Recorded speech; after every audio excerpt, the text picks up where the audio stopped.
Yeah, you right. Crescent City and beyond. Corey Johnson back at you. Got a good one lined up for you. I was about to say 3 big hours. 2 big hours coming your way. 3 big guests. Ed Michel, Inspector General, City of New Orleans, about 10 minutes away. Where's Drew Brees when you need him? There he is. What's up, Mr. Brees? Ed Michel, 10 minutes away, Inspector General, City of New Orleans. In an hour, Pat Connick's going to join us. Reportedly, the Louisiana Shrimp and Petroleum Festival used imported shrimp at the Louisiana Shrimp and Petroleum Festival. That's unbelievable. It's mind-blowing to me. How is that possible? It's the Louisiana Shrimp. You know, it's not the Taiwanese or Mexican Shrimp Festival. I remember the head of the Louisiana Seafood Board and Commission. His son was busted for bringing in shrimp from Mexico and labeling them as Louisiana shrimp. And the dad was the head of the Seafood Commission. It's just like, really? Just politics in Louisiana. It's mind-blowing. Mind-blowing. Arnie Fielkow will join us a little after 5:30. Iran launching missiles into Israel. No, we could have a full-blown war going on there. I don't know why people mess with Israel. I mean, Israel's record, when you mess with them, they're like 10-0. I just don't get it. I really don't. Anyway, a lot coming your way. The Pelicans are in Nashville holding training camp. Not one, but a couple of folks I know in that organization telling me about Nashville. Cranes in the air, new buildings everywhere, booming economy, lines to get in music clubs and restaurants on a Monday night. Super clean city, super modern city. Just one reply was nauseating. That's what I replied back. And that person was like, yep. And then the other one, I was like,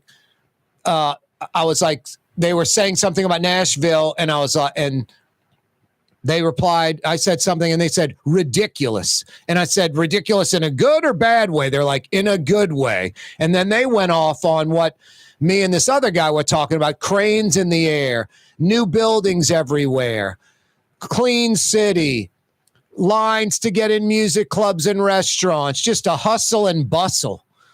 And he ended it with, this is what New Orleans should be. And it's so true. I hearken back to the Buddy Roemer era. This is like late 80s. I was at LSU. I'm in my 50s now. I was at LSU as a student. Buddy Roemer was a sitting governor. He went from Democrat to Republican before that was trendy. Before that was a trend. Was one as a Democrat, while he was in office first term, switched to the Republican Party. The Republican Party, instead of embracing that in Louisiana, the Louisiana Republican Party endorsed Clyde Holloway, this religious, hyper right-wing zealot from Baton Rouge. Probably a nice guy, but just extreme, hardcore, wacky right, evangelical.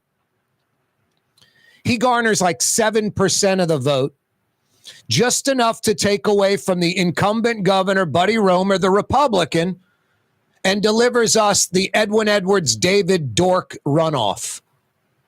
Just sinful behavior by the Louisiana Republican Party. You endorse the incumbent Republican governor, he wins clearly, because that 7% isn't going to Clyde Holloway. David Dork and Edwin Edwards are in the rear view mirror. And Buddy Roemer in that second term was trying to make Louisiana like North Carolina, trying to make New Orleans like Charlotte. And look at what North Carolina and Charlotte are today. The Research Triangle area, Raleigh, Durham, where Duke and North Carolina are located, these were little country towns. That metro area is larger than Metro New Orleans now. No, we dropped the ball 35 years ago with Buddy Roemer. Thank you, Louisiana Republican Party, playing politics in the worst kind of way. No, and that's why Charlotte and Nashville, forget about Houston, Atlanta, Dallas. They've been on like a 50-year tear. They've been on a 50-year tear. Atlanta, north of 6 million people. Houston, approaching north of 7 million. Dallas just surpassed 8 million in the metro. People move to those cities each and every year because of opportunity. No one moves to New Orleans because of opportunity. When I meet a man from somewhere else, my first thing I tell them, what, did you marry someone local? 9 out of 10 times they say, yeah, I married a local girl. She wanted to go back home. You can go to just about any major metropolitan area in America, whatever your profession is, and there'll be a job for you somewhere. In New Orleans, you got to give up what you do and, I don't know, go sell cars or something. Like your job doesn't exist here. Or there's some, generational fiefdom that has control of that profession. It's just really, it's nauseating. It's a bummer. Folks don't seem to care, just head in the sand kind of thing. I'm happy for Nashville. It's an amazing growth city. But boy, we're not anything at all like it, and there's no end in sight of what we are. The dysfunctional, broken New Orleans, dysfunctional, broken Louisiana. No end in sight. No leadership anywhere that is ready to make dramatic, positive change. Like Buddy Roemer, it was like a revolution, and we just pushed him away and went back to Edwin Edwards and John Alario and Bill Jefferson and the clown show, the you-know-what show. And it continues. I'm like you. I love New Orleans. I love our people, our culture, our history, our architecture, food, music. I love it. Love it. That's why I'm still here.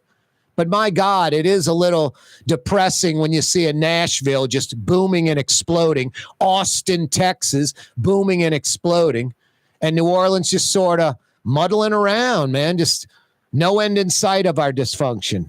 A bummer.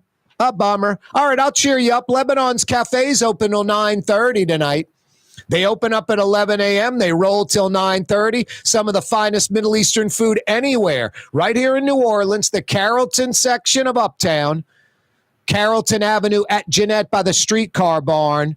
Go enjoy it tonight. Lebanon's Cafe. Yummy. The mayor has spoken. Randy Farrell indicted, reportedly giving things of value to the mayor. Mayor LaToya Cantrell. Well, first off, she had a city council budget meeting where she had to go, but she kind of went through the back door, back elevator, avoided the media. When they finally caught up to her, just kind of the typical junket Cantrell nonsense, deflection, denial. How I came in seems to be how I'm going out. Accusation after accusation after accusation, but also a track record of delivering results. Huh? What? Where's the track record of delivering results? Going on junkets, going all around the world on the taxpayer dime, and not a single dollar, not a nickel, not one job created from it. How I came in seems to be how I'm going out. Accusation after accusation after accusation, but also a track record of delivering results. Boy, denial. She's a trip. For like a millisecond, I swear, there was a photo of the mayor, and I was like, this poor lady. And I was like, Corey, what do you mean this poor lady? Are you kidding? It was only a millisecond, people. and no, I'm not giddy or happy that the mayor is getting indicted. It will happen. It's inevitable. The feds are building a case. You'd have to not be paying attention to think otherwise.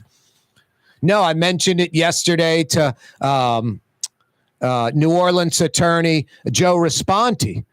I was like, Joe, it's a black eye. It's not a good thing when the mayor gets indicted. It shines a bad light on the city. Adams in New York. New York's a monster.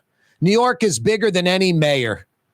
New York is always going to be, people are going to go there in spite of, the mayor getting indicted. New Orleans is different.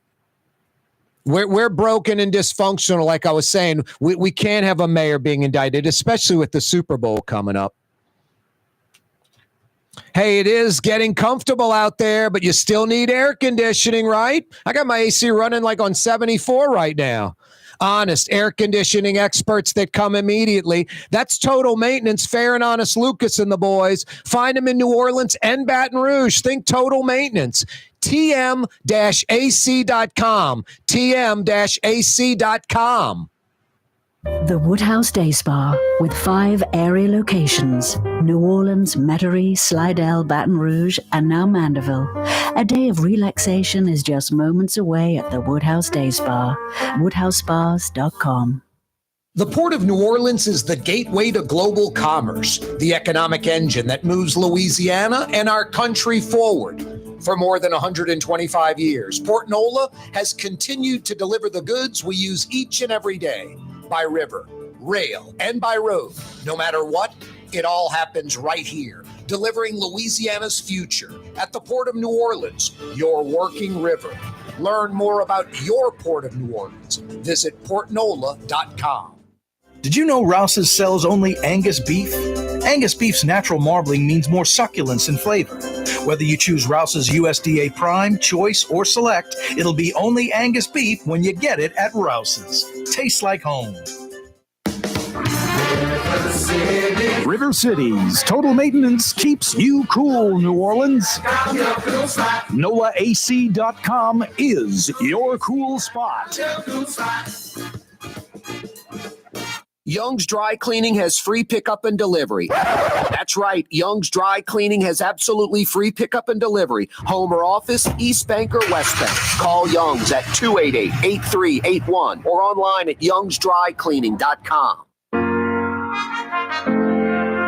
Here at the NOLA Coalition, we love our kids and we love our city. The people of New Orleans are standing together for a better future. By harnessing our collective resources, the NOLA Coalition will create a safer, more prosperous city for all residents. Your support is needed to help reduce violence, invest in our children, and drive generational change. Join now at nolacoalition.info. Trey Yen in Mandeville, a New Orleans tradition for over 40 years, serving the finest Louisiana-inspired Chinese cuisine. Open Tuesday through Sunday. Trey Yen. Why wear the same old glasses that everyone else is wearing? Stand out from the crowd. Come to Art and Eyes. Art and Eyes is not your typical eyeglasses store. It's one of the finest eyewear shops in the country, right here in New Orleans, with precision-engineered prescription lenses and gorgeous high-quality frames from the heart of Europe, Japan, and the United States. Our products are thoughtfully curated, and our staff are here to help you find exactly the right frames. Art and Eyes on magazine, as unique as you. Ooh, Leidenheimer, that's what I said. Ooh, Leidenheimer, that's French for bread. Leidenheimer. The French bread of the city of New Orleans. Good to the last crumb. Leidenheimer French bread. For game-changing innovation, look to the Latrim family of companies located in Harahan. Intralocks, a Latrim company, changed the game when they invented modular plastic conveyor belts over 40 years ago. These belts and innovative Intralocks technology are transforming movement in manufacturing facilities around the world. Intralocks is a dynamic global company now hiring in production, warehousing, shipping, and more. If you want to be part of our successful team, visit Latrim.com. That's LAITRAM.com. Francesca Deli and Pizzeria has over 15 specialty sandwiches, a big 10-ounce burger, and some of the best pizza in New Orleans. Francesca Deli and Pizzeria on Harrison Avenue in Lakeview between Canal Boulevard and West End. Custom window treatments can enhance the look and value of your home. At Helm Paint and Decorating, we're proud to offer custom plantation-style window shutters by Scandia. Perfect for any window, including large frames, French doors, sliding doors, and arches. American-made SL300 shutters are available in many colors to match your personal decor. We'll come out to measure, and you'll receive fast delivery. Plus, they're virtually maintenance-free. Helm Paint and Benjamin Moore led us steer you in the right direction. Helm Paint and Supply.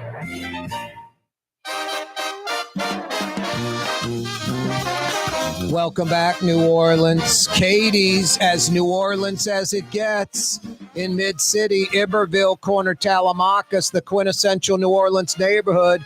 Make it Katie's. I had lunch today with a buddy at Francesca, the deli that is owned and run by Scott Craig and the Katie's folks over in Lakeview. Francesca Deli, Harrison Avenue, in between Canal Boulevard and West End Boulevard. Yeah, like 15 different specialty deli sandwiches to choose from, or build your own. Pick the bread you want. Pick the meat, the dressings, the cheese, the extras. I don't know how many real delis we have in Metro New Orleans. Francesca's one of them. And that roast beef po' boy I had today was absolutely fantastic. I devoured that thing. Francesca Deli in Lakeview. Corey Johnson with you Tuesday afternoon. Iran firing missiles into Israel. Arnie Fielkow will join us around 5:30 to discuss. The mayor has spoken, I guess, about Randy Farrell's indictment. When asked about it, how I came in seems to be how I'm going out. Accusation after accusation after accusation, but also a track record of delivering results. Really? What results? Reportedly, the Louisiana Shrimp and Petroleum Festival, Louisiana Shrimp and Petroleum Festival, using imported shrimp. Vendors using imported shrimp. Pat Connick, Louisiana State Senator, is going to join us on the program in the 5 o'clock hour to discuss that. The vice presidential debate is tonight. Who cares? Boy, what a waste of time. How about another Trump-Harris debate? I think there are reports that Harris didn't want to go on Fox. Trump didn't want to go on CNN.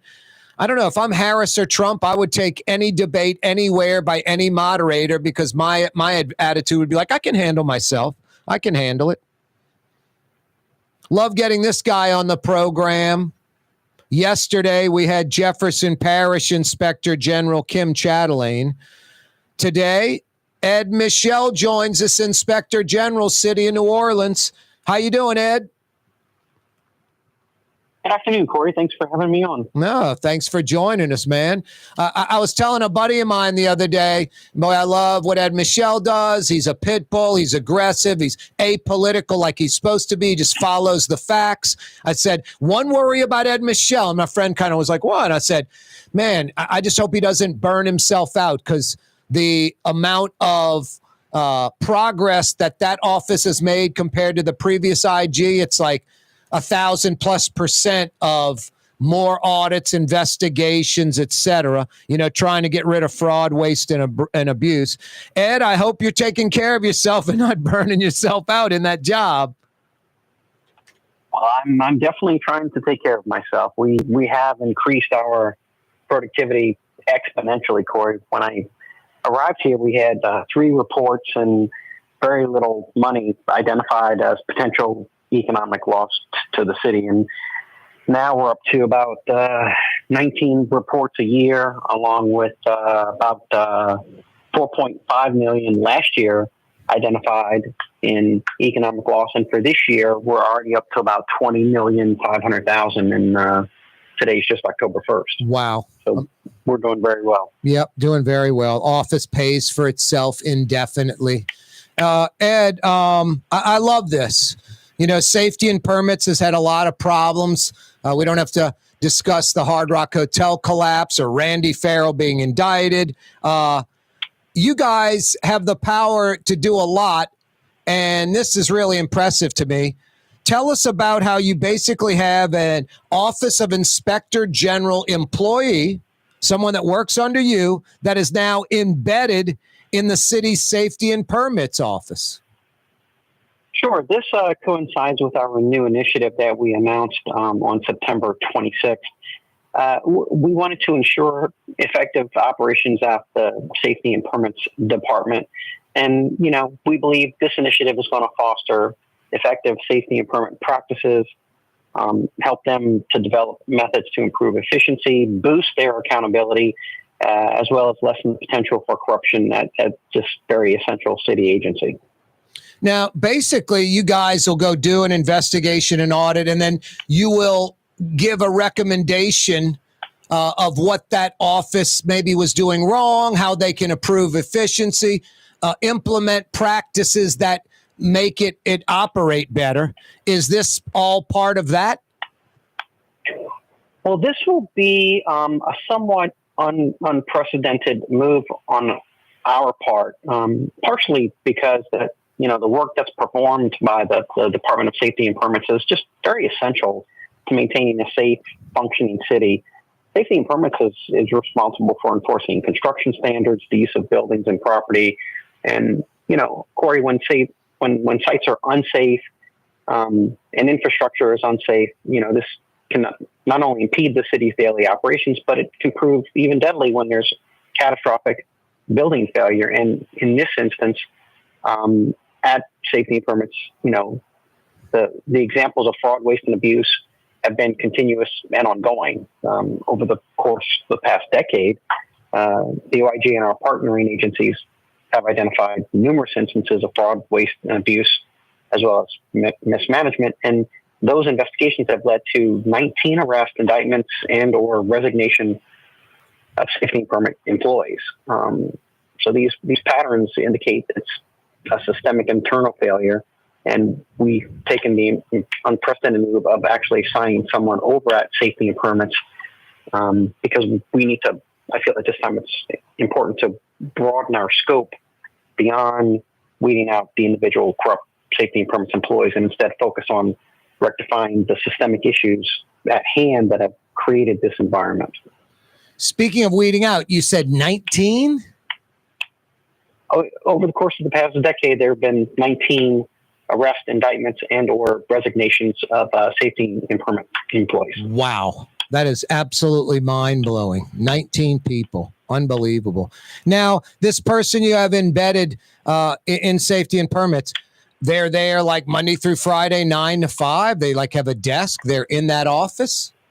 Yeah, so I'm actually going to be there tomorrow morning to have an all-employee meeting with everyone at Safety and Permits. I will explain to them what the processes are. But yes, we will have a full-time investigator as well as an evaluator there. Full-time, they will have desks there for at least the next 30 days. And then one of them will continue on, perhaps both of them, for an indefinite period of time, so we can gather the information necessary to help them alleviate some of the systemic issues that have created this environment that, quite frankly, is conducive to corruption as well as inefficiency. So apparently, like just suggestions on how to fix things, not enough. You need someone down there that can try to implement this stuff. Yeah, so this initiative, like I said, it's going to include the extraordinary step of not only assigning someone there, but they're going to examine the policies and the procedures, the system-wide approach, and then we're going to actually, this is going to allow for real-time review, if you will, and assessment of the processes used for permitting and inspections as well. And then we're actually going to combine our resources with the Louisiana State Licensing Board for contractors as well. And through our partnership with them, we're going to recommend the best path forward to mitigate and prevent further fraud, waste, and abuse. And, it's going to focus on internal controls with a focus on identifying and mitigating the gaps and weaknesses, in the end to ensure efficient and effective operations at the Department of Safety and Permits. What are some of the obvious problems, the overt things that just stick out to you that are pretty easy to see? Are there some that you can think of? Well, over the years, there, have been several allegations. Some of them include third-party inspectors simply just not performing the inspections, unlicensed contractors performing work even though, they did not obtain the permits, third-party inspectors and unlicensed contractors obtaining permits for contractors without their knowledge. Some cases, providing money and gratuities. It's a host of things, but our objective here is also going to be to team up with the Office of Business and External Services and actually update and revise the protocols and policies to better enhance customer service and accountability department-wide, and for the staff to eventually receive training that incorporates our recommendations into their daily operations, which I believe in the end will improve efficiency as well as accountability. How many employees roughly at Safety and Permits today? I think right now they're roughly 75 to possibly 95. Wow. And I mean, I guess you're not the people you have in there first two and then eventually one indefinitely. It's not like they're going to be walking over somebody's over their shoulder and seeing what they're doing, right? It's more of a kind of a macro thing more than that. Well, we're going to be there observing their work firsthand. We're going to look at policies, procedures, implementations, gaps, that do not allow for the effective operations and protocols of the department. And it's going to be a holistic approach. We're going to look at what's happened in the past. Yep. We're going to look at previous reports. We're going to look at some studies that have been done that the Department of Safety and Permits actually paid an outside consultant to do. Yeah, hold that thought real quick, Ed. I got to take a quick break. We're going to come right back. Ed Michel's with us, New Orleans. Gentlemen, in this Lamarck Automotive Complex is something called Quick Lane. Tires, wheel alignments, struts, servicing your transmission. We're doing all makes and models. It doesn't have to have been purchased from us. It's for you. It handles your lifestyle with your budget in mind. And we want to get you in and out as quick as possible. Quick Lane, you got to come see it. You're going to love the experience right there at Williams Boulevard in Kenner. Outdoor dining, Middle Eastern cuisine, under the oak trees, Lebanon's Cafe, some of the city's finest lamb chops and shish kebab, Carrollton at Jeanette by the streetcar barn, Lebanon's Cafe. The Woodhouse Day Spa, with 5 area locations, New Orleans, Metairie, Slidell, Baton Rouge, and now Mandeville. A day of relaxation is just moments away at the Woodhouse Day Spa, woodhousespas.com. For Leidenheimer Baking Company, producing the perfect French bread is more than a vocation. It's a sacred mission. And for 5 generations, they've used the same time-honored process, baking their signature loaf with its crisp crust and delicate center, unique and still good to the last crumb. From the finest French Quarter restaurants to your local po' boy shop, for over 125 years, New Orleans' own Leidenheimer. 1970 was an exciting time in New Orleans. The first Jazz Fest was held, the city hosted its first Super Bowl, and the first Helm Paint location opened on Earhart Boulevard. While the floppy disks, mood rings, and pet rocks may have come and gone since the 70s, Helm Paint has grown to become your premier source for quality Benjamin Moore products, competitive pricing, and personal service. Please visit one of our locations today, and we'll meet our competitors' prices on any identical product. Helm Paint and Benjamin Moore, let us steer you in the right direction. Helm Paint and Supply. When USA Today ranked the 10 best must-visit New Orleans restaurants for travelers, Mid-City's own Katie's made the list. USA Today says Scott Craig is chef-owner at Katie's, a much-loved Creole Italian eatery that draws armies of regulars for lunch, brunch, and dinner.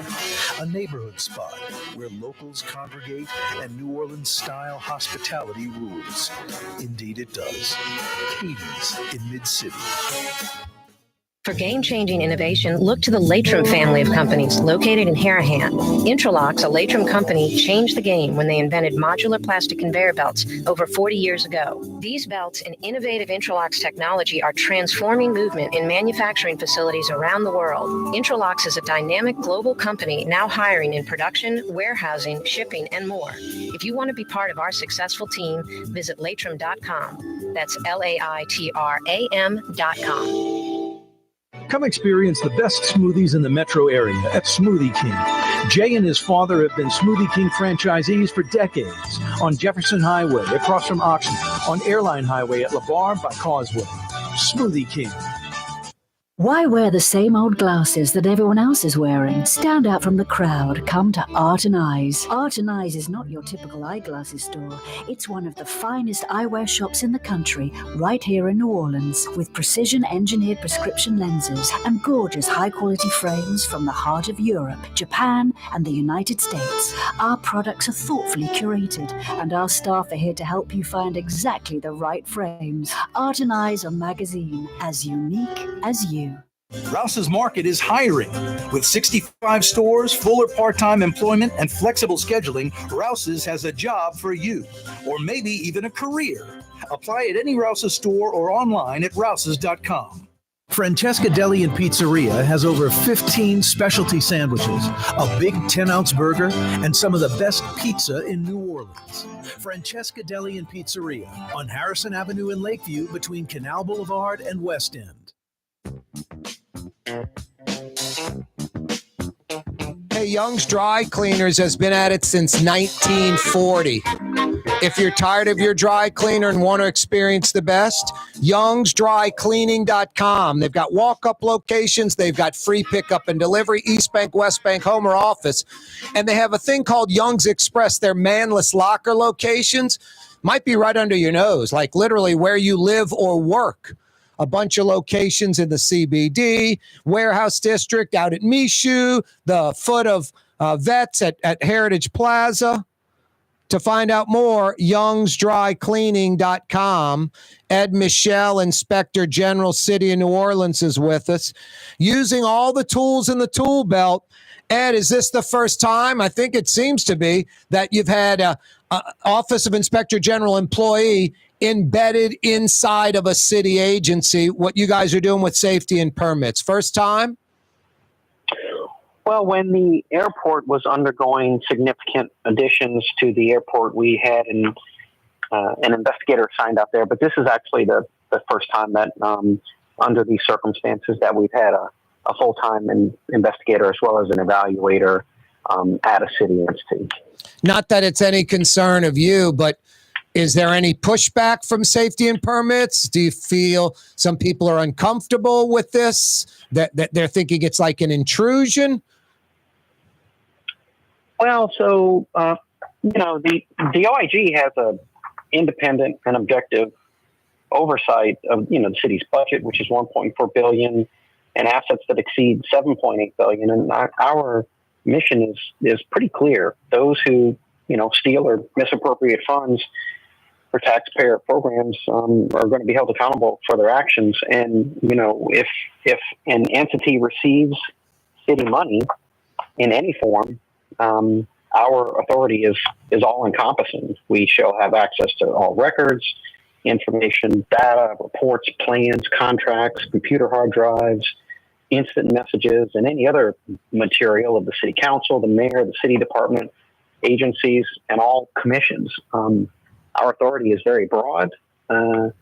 We have subpoena power. We can compel witness attendance and testimony under oath as well as seize evidence. So we have a very broad mandate. While that is being said, the safety and the department, they have welcomed us. They want us to be there. They have actually taken some good measures to hire additional personnel. They've achieved faster permit times. They've even hired an outside consultant. But at this time, more just simply must be done to ensure their success. And that's what this embed is intended to do. I often give this guy credit. Bob Sarasoli set this office up in New Orleans correctly, didn't he? He absolutely did. Our charter is very empowering, for sure. No, I love it. And it should be, with the corruption and dysfunction going on in the city of New Orleans. I love this employee embedded in dysfunctional safety and permits. That's fantastic. Yesterday, I had Kim Chatelaine on from Jefferson Parish, the IG there. She agreed with me that they don't have the autonomy and the power that you have in New Orleans. Politicians can intervene. We're talking to her about this. They're supposed to cut a ribbon on it this Friday, this Gretna brew pub that appears full of shenanigans. obviously cities and municipalities and states, they'll give incentives to a business to come in, Ed, and get them going. Could be tax breaks and other things similar. And then that little bit they're giving, it creates jobs, and what that business is going to create as far as taxes and direct and indirect jobs far outweighs the little bit of, I guess you could call it, investment by that city, municipality, or state. Tell us about, in New Orleans, this pilot program, the tax breaks that, what is it, the Industrial Development District, they're involved in this? Sure. A couple of months back, we issued a report on the Industrial Development Board. It's also known as the IDB for the city, and it's responsible for administering pilots. And pilots is simply known as payments in lieu of taxes. It's a type of economic tax incentive, and they're used to encourage private development projects that stimulate economic growth. And so, during the course of a pilot agreement, developers pay only a percentage of the taxes that would ordinarily be due on the subject property. The report that we wrote was critical because our future economic development, depends on all types of incentives. And so since 1973, the city has awarded about 120 of these. And those 120 pilots resulted in about $1.7 billion in economic development for the city. And so more recently, from 2020 to 2024, the city of New Orleans has had about 8 pilots. Of those applications, 3 were awarded grants. And these grants probably are going to generate about $3 million for the city over the lifetime of the projects. And right now, currently, there's about 36 of these. But over the past few years, there have been concerns, like you said, about whether the pilot agreements actually benefit the city and if the IDP has strategically selected projects that align with the city's economic goals. And one goal that we can perhaps be more diligent in is actually creating high-paying long-term jobs for our citizens. A 2017 report indicated that of the 175 new jobs that were created, the average salary for these jobs was about $36,000 a year, and that certainly doesn't fall within the category of a high-paying job. Yeah. What's the end result there? Just besides showing what the problem was. Yeah, so pilots in some cases can, have a negative impact by giving businesses an unfair advantage over their competitors. It can also erode the tax base or transfer the tax burden to other taxpayers if the development increases the local government's operating expenses. So there are a lot of things to look for when you're giving away these tax incentives. Upon, final review, we concluded that the IDB did not have well-defined written policies and procedures for approving these pilot projects. And further, we thought that the program could have additional standardized criteria to objectively assess the projects besides cost-benefit analysis.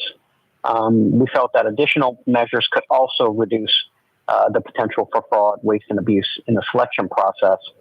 And finally, we thought that the IDB did not regularly evaluate the program to assess its overall effectiveness.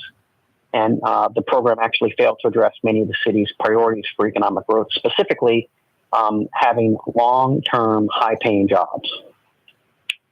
Yeah, the high-paying job thing is key. We discussed the Sewage and Water Board overbilling. Refunds now are, in the millions? No, it's not in the millions. So we recently conducted a study on the Sewage and Water Board billing process. Another part of the billing process, we've done a couple of these. The purpose of this letter is to promote efficiency and effectiveness at the Sewage and Water Board as it relates to their billing process.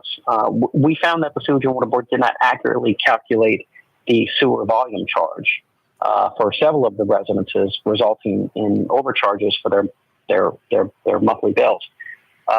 In April of this year, we received a complaint from a sewage and water board customer stating that the accuracy of their sewer volume on their monthly bill was at 100% of their metered water consumption.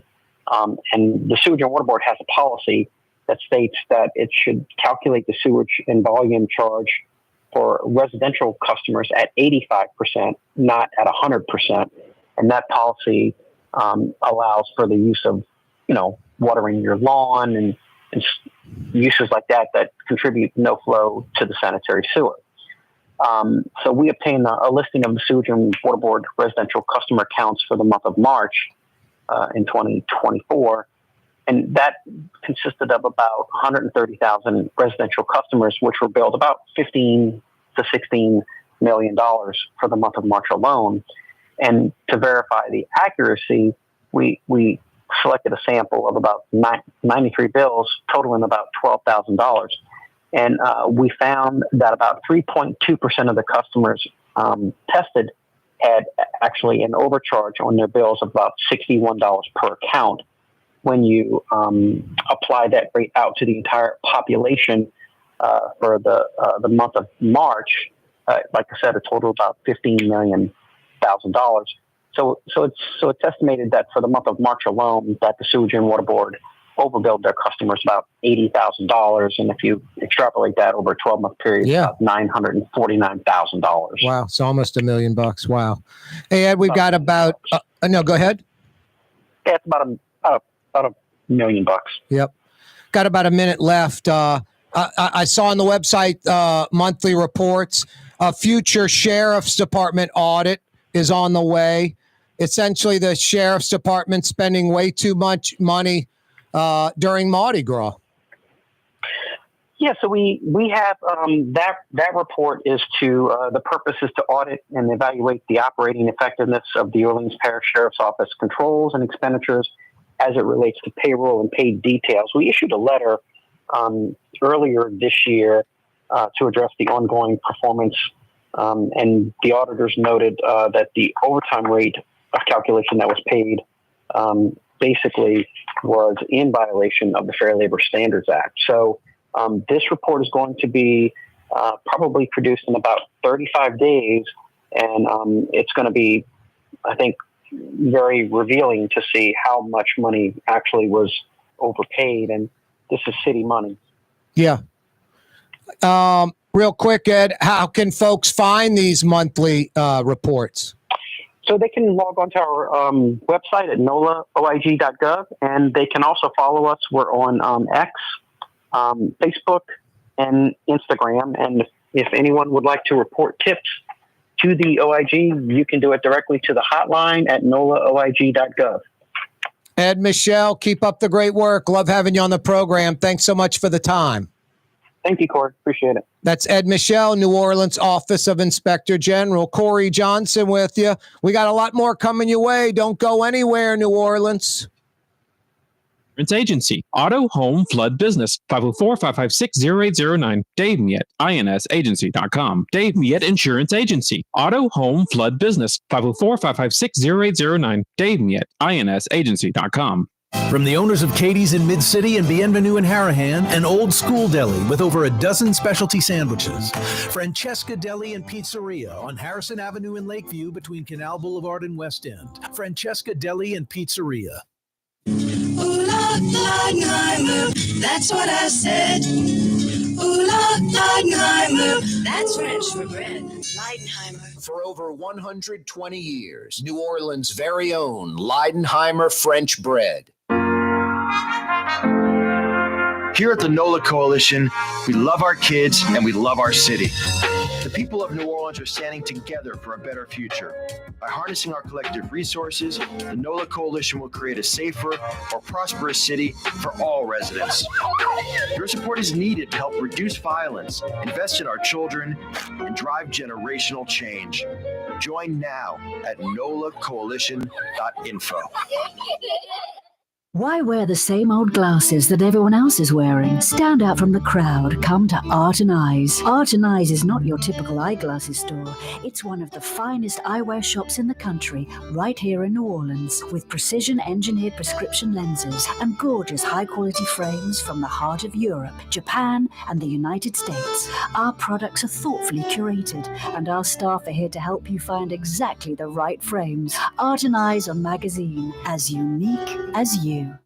Have you been to the new Tracy's on Magazine? There's no better sports bar restaurant in the entire city. Tracy's is inside of a 100-year-old building with literally dozens and dozens of flat-screen TVs, including a 120-inch monster. Tracy's has everything you're looking for in a sports bar, including arguably the best roast beef po' boy in town. When it's time to check out your favorite teams, make it Tracy's on Magazine at Pleasant, in between Washington and Louisiana. Legendary Tracy's in the Garden District.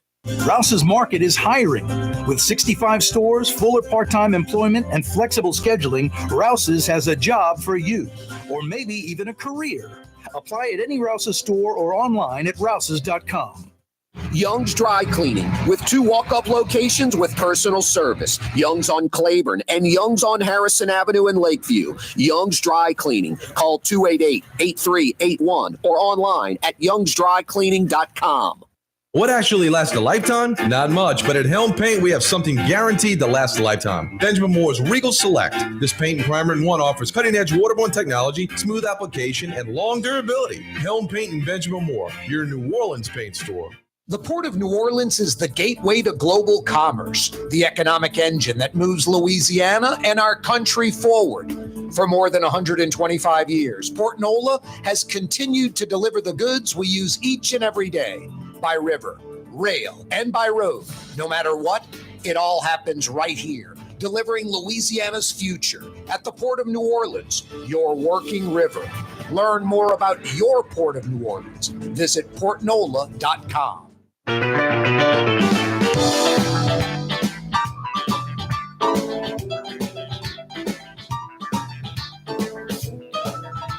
I love watchdogs in dysfunctional and broken New Orleans, like Raphael Goyeneche, Metropolitan Crime Commission, and Ed Michel at the Office of Inspector General.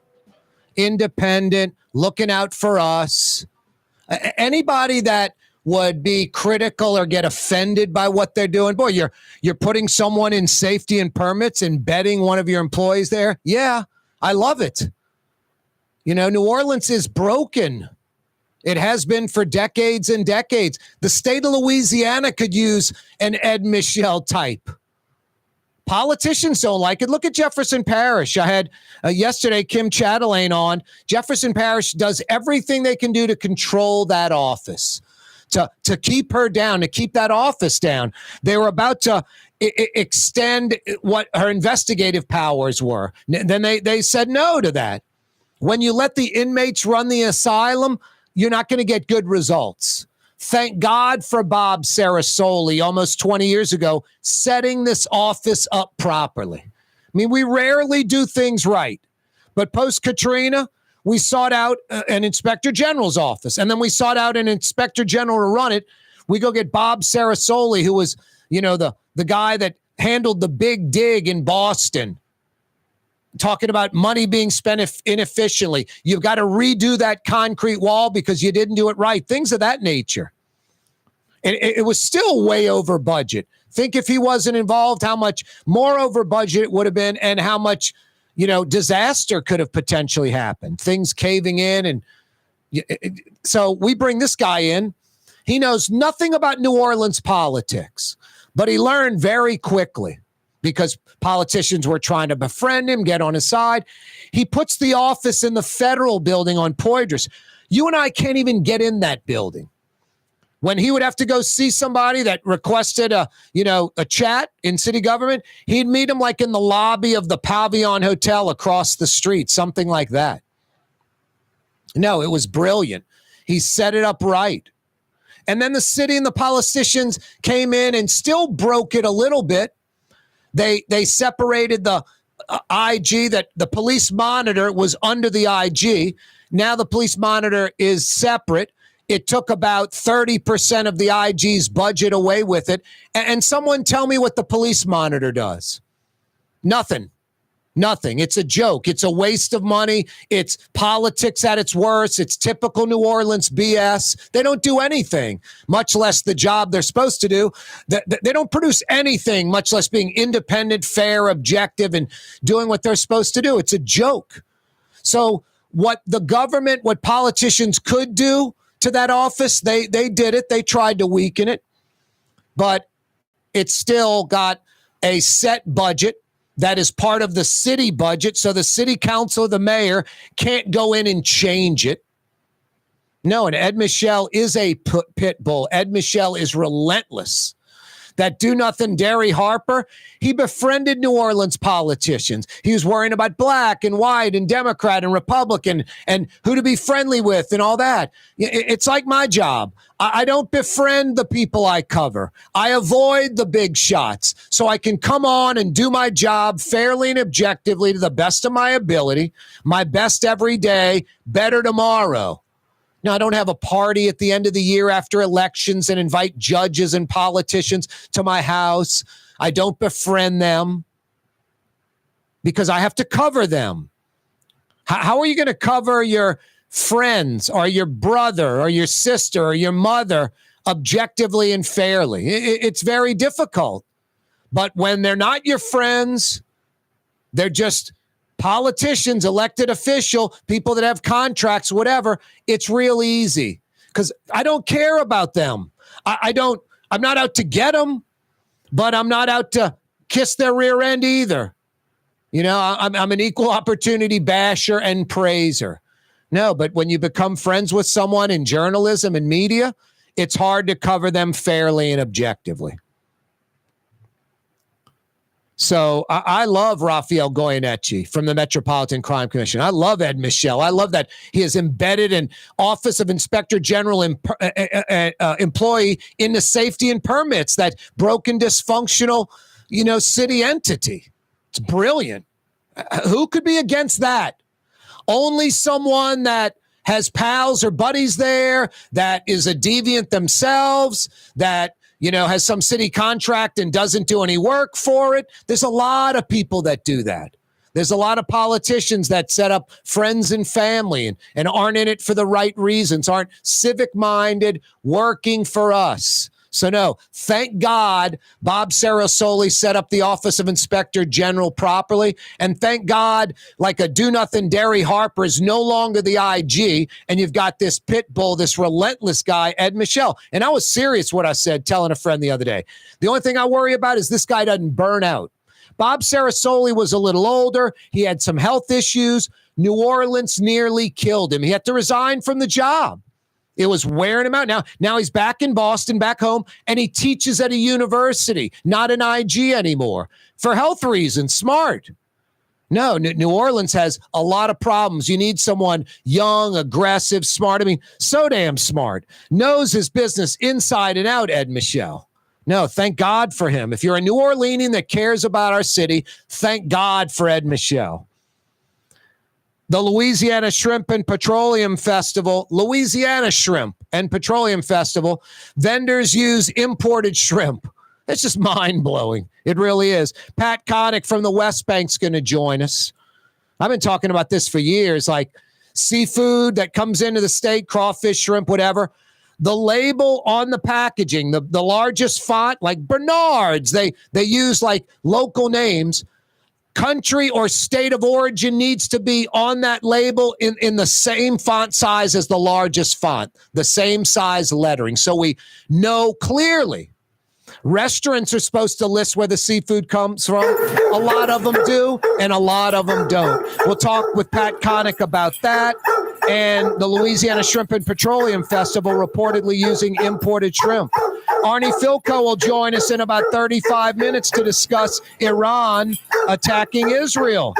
Don't move, New Orleans. A lot coming your way. The 5 o'clock powwow is next. Don't go anywhere. You're on the neutral ground with Corey Johnson on TV on Cox Channel 4 and Spectrum Channel 333. Also on YouTube, on radio at NOLA Talk 93.9 FM, WSLA New Orleans. It's 5 p.m. For game-changing innovation, look to the Latrim family of companies located in Harahan. Intralox, a Latrim company, changed the game when they invented modular plastic conveyor belts over 40 years ago. These belts and innovative Intralox technology are transforming movement in manufacturing facilities around the world. Intralox is a dynamic global company now hiring in production, warehousing, shipping, and more. If you want to be part of our successful team, visit Latrim.com. That's LAITRAM.com. Dave Miette Insurance Agency. Auto, home, flood, business. 504-556-0809. Dave Miette, INSagency.com. Dave Miette Insurance Agency. Auto, home, flood, business. 504-556-0809. Dave Miette, INSagency.com. Here at the NOLA Coalition, we love our kids and we love our city. The people of New Orleans are standing together for a better future. By harnessing our collective resources, the NOLA Coalition will create a safer, more prosperous city for all residents. Your support is needed to help reduce violence, invest in our children, and drive generational change. Join now at nolacoalition.info. River City's total maintenance keeps you cool. River City's total maintenance keeps you cool. River City's total maintenance keeps you cool. NOLAAC.com, your cool spot. River City's total maintenance keeps you cool. NOLAAC.com, your cool spot. Rouse's, New Orleans grocery store. Rouse's has the only full-service grocery stores both in the French Quarter on Royal Street and in the CBD on Baronne in the old Sewell Cadillac building. The Rouse's on the river, Tchoupitoulas at Napoleon, is in a century-old warehouse. And uptown on Ferret at the corner of Valence is Rouse's all-new boutique store. With 7 locations in Orleans Parish, Rouse's is New Orleans grocery store. Rouse's Markets. Taste like home. Hi, this is Joey Helm. My dad, Bunky Helm, had a vision of a locally family-owned store serving the residential and commercial paint needs of New Orleans. I think Dad would be proud of today's Helm Paint and Decorating, and here's why. We have the best technical staff in the business, providing the best color matching service in Southeast Louisiana. Perfect matching for any color and any brand. And we'll save your colors so you don't have to save those old cans. Helm Paint offers free 2-hour delivery. Our in-store decorators will assist you on deciding what color and type of paint to best showcase your home. But most importantly, as your local independent Benjamin Moore dealer, our products provide the greatest value in the paint industry, superior coverage, and Benjamin Moore paint simply covers better and lasts longer. New Orleans is a city of vibrant color, and no one else provides the paints of New Orleans like Helm Paint and Decorating. Visit any of our 6 locations or online at helmpaint.com. Helm Paint, let us steer you right. Helm Paint and Supply. Come experience the best smoothies in the metro area at Smoothie King. Jay and his father have been Smoothie King franchisees for decades on Jefferson Highway across from Oxnard, on Airline Highway at LaBarre by Causeway. Smoothie King. The Port of New Orleans is the gateway to global commerce, the economic engine that moves Louisiana and our country forward. For more than 125 years, Port NOLA has continued to deliver the goods we use each and every day. By river, rail, and by road. No matter what, it all happens right here, delivering Louisiana's future at the Port of New Orleans, your working river. Learn more about your Port of New Orleans. Visit portnola.com. Why wear the same old glasses that everyone else is wearing? Stand out from the crowd. Come to Art and Eyes. Art and Eyes is not your typical eyeglasses store. It's one of the finest eyewear shops in the country, right here in New Orleans, with precision-engineered prescription lenses and gorgeous high-quality frames from the heart of Europe, Japan, and the United States. Our products are thoughtfully curated, and our staff are here to help you find exactly the right frames. Art and Eyes are magazine, as unique as you. Ford F-150, #1 seller in America. What about in the USA? Let's see, what about in the world? Who sells more trucks than Ford? Nobody. It's because the Lamar team is the real team. All that makes it happen is one goal. Everybody having a great experience at Lamar Ford. We became number one for a reason, because we're good. And we need to prove it every day, every deal, all the time. Ooh, Leidenheimer, that's what I said. Ooh, Leidenheimer, that's French for bread. Leidenheimer. 5 generations, family owned and operated. Leidenheimer French bread.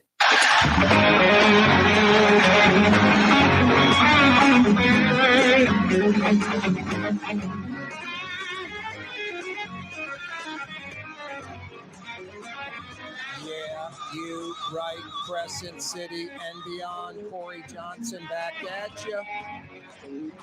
October's here already. Can you believe that?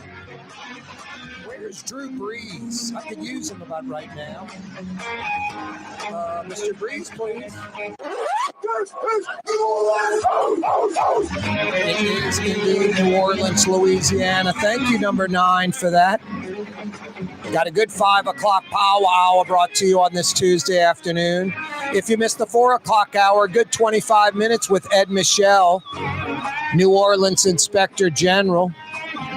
Coming up in about 10 minutes, West Bank, Louisiana State Senator Pat Connick's going to join us to discuss Louisiana seafood, our beloved Louisiana seafood. We're blessed.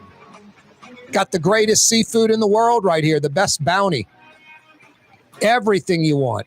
Shrimp and crawfish and crabs and oysters and some of the best fish anywhere. Flounder, speckled trout, tuna. Can go on and on and on. Pompano. Just lucky. Snapper. Boy, red snapper's so good. No, we're lucky. But also, we've got a coastal erosion problem that is jeopardizing our seafood industry. We have a couple of companies one's from Europe, one's from South Africa that just, we whore out the Menhaden. We let them do whatever they want. Every other state, Mississippi, Alabama, Florida, up the East Coast, they have restrictions on what they can do. Here in Louisiana, the politicians get a little money from these international companies, just 2 companies, that both of them combined employ less than 1,000 people. And we just whore out the industry. We let them do whatever they want. The bycatch of them throwing these huge nets, catching menhaden. First, they're catching a bunch of other fish. They're catching dolphin. They're catching wildlife like birds and stuff. But they don't care. And then if they got to dump a bunch of fish, they just dump them. And there'll be, a bunch of menhaden pogies just dead floating out in the Gulf. Because in Louisiana, the needs of the few outweigh the needs of the many. Some politicians get a little money and they bend over backwards for anybody. It's pathetic. They don't work for us. They work for these people that give contributions to their campaigns, and we let it happen, and then we run to the polls to reelect these jokers. It's pathetic. One of the good guys is Pat Connick. He doesn't need this gig. He's a successful lawyer, family man. If anything, he's sacrificing. He can make more money being a lawyer, spending more time doing that. He cares about the South Louisiana fishermen, oystermen. Reportedly, the Louisiana Shrimp and Petroleum Festival used imported shrimp at some of the vendors selling shrimp, like the majority of them, using imported shrimp at the Louisiana Shrimp and Petroleum Festival. I'll never forget the Louisiana Seafood Board, the chairman, the head guy. His son was bringing in shrimp from Mexico and labeling them Louisiana shrimp. I'm sure his dad knew about this, wasn't hiding it from his dad. So the dad's running the Louisiana Seafood Board, and the son is bringing in shrimp from Mexico and labeling them as Louisiana shrimp. I seriously doubt there was any penalty involved, financially, much less jail time. No, it's a joke. The inmates run the asylum around here. The Louisiana Shrimp and Petroleum Festival. Louisiana Shrimp. No, it should have been called the Imported Shrimp and Petroleum Festival. because the shrimp they were serving in the public weren't from Louisiana for most of the vendors, most of them. Just sinful behavior. People just do not care in Louisiana, man. It's mind-blowing. And we, the citizens, let them get away with it. And I'm the bad guy. I'm the guy that, someone posts on Twitter, man, all you do is bring up problems. You're negative. All you do is you point the finger at stuff that's wrong. No, I put a bunch of positive stuff out there too. But, the guy serving food at Amin, he's ignored. The wreck where, the guy got decapitated, his head's rolling down the highway. Everybody slows down to see the blood and guts. So, no, that's me. I know who I am. I know what I do. I'm not trying to sell anybody anything. No, I'm really a positive guy and a good guy. I don't do a lot of negative stuff. I'm an equal opportunity basher and praiser. And in Louisiana, we need watchdogs like Ed Michel, like Rafael Goyeneche. We need people like me doing talk radio, a responsibility behind this mic. Not just, hey, it's talk radio. I can just throw out any opinion I want. No, there's a responsibility when you're in front of a camera or in front of a mic, and you have to take it seriously. That's how I learned this craft, and that's how I am. That's what I do. I try to every day be fair and objective. No one's perfect. And I try to be a watchdog. My agenda is you, New Orleans, Louisiana. Let's do better. So Pat Connick's going to join us in a few minutes to talk about the Louisiana Shrimp and Petroleum Festival using imported shrimp and just seafood in general in Louisiana, labeling, how restaurants don't follow the law, what the repercussions are, on and on and on. The mayor had to attend a budget meeting with the city council. She essentially used the back door to avoid the media. But, the media is going to try to do their job. And when questioned about this Randy Farrell guy indicted, and the indictment is the next one is the mayor. Maybe not the next one, but the mayor's indictment is inevitable because Farrell was paying off the mayor. When asked about it, the mayor says, how I came in seems to be how I'm going out.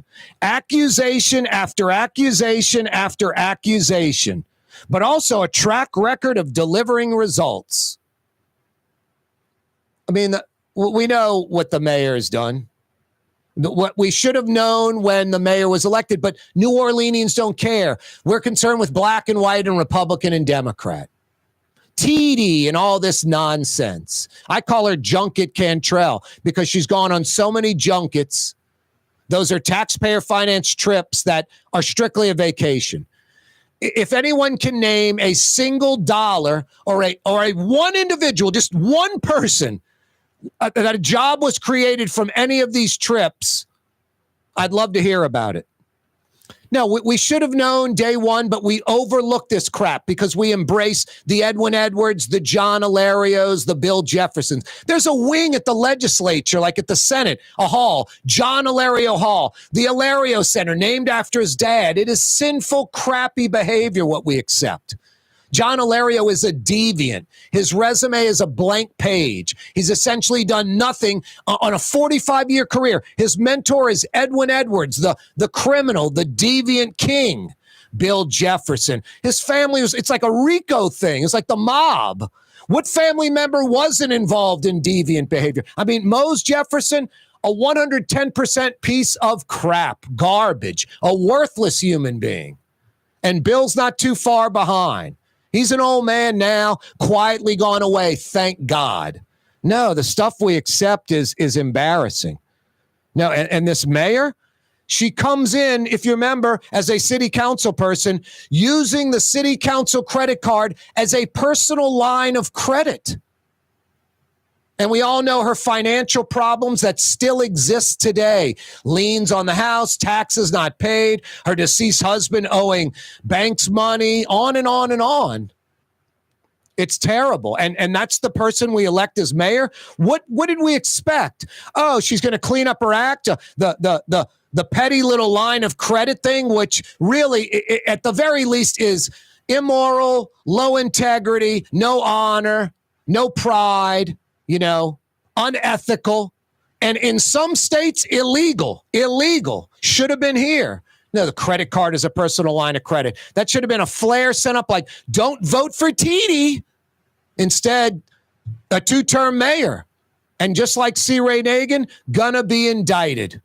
Gonna go to jail. Or a plea deal if she's smart and resigns. I doubt that happens. Too much whacked pride with no results. How I came in seems to be how I'm going out. Accusation after accusation after accusation, but also a track record of delivering results. What results? Pathetic. Iran firing missiles into Israel. Arnie Fielkow will join us in about 20 minutes to discuss. But coming up next, Pat Connick's going to join us to talk about the seafood industry. Coming up tonight, the vice presidential debate. Who cares? Leidenheimer French bread. I care about that. The good stuff. You know, they send Leidenheimer French bread from the New Orleans bakery out to 30 plus states now. The bread we love all around the country since 1896. Leidenheimer French bread. Leidenheimer Baking Company. Have some tonight.